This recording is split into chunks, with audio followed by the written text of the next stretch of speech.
జనవరి 19కి సంబంధించిన current affairs. జనవరి 16న లోక్పాల్ వ్యవస్థాపక దినోత్సవాన్ని నిర్వహించారు. న్యూఢిల్లీలో 2వ ప్రపంచ బౌద్ధ సమ్మిట్ జరగబోతోంది.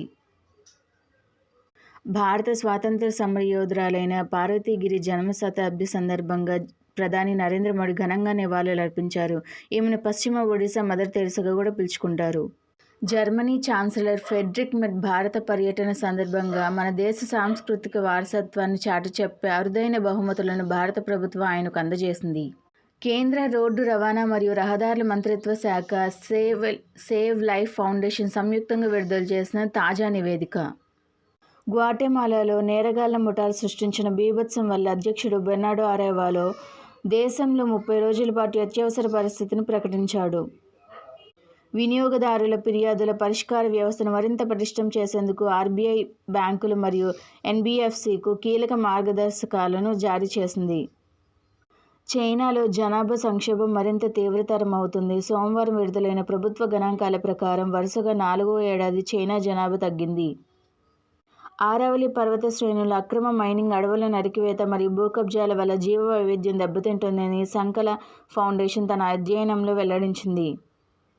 భారతీయ చలనచిత్ర సంగీత దర్శకుడు ఇళయరాజాకు ఈ ఏడాది ప్రతిష్టాత్మక పద్మపాణి అవార్డుకు ఎంపిక చేశారు.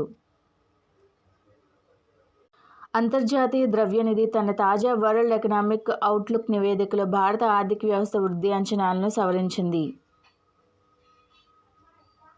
క్యాన్సర్, మధుమేహం వంటి ప్రాణాంతక వ్యాధులను మాయమందులతో నయం చేస్తామంటూ ప్రజలను తప్పుదారి పట్టించే ప్రకటనలపై కేంద్ర హోం మంత్రిత్వ శాఖ చర్యలను తీసుకుంటుంది.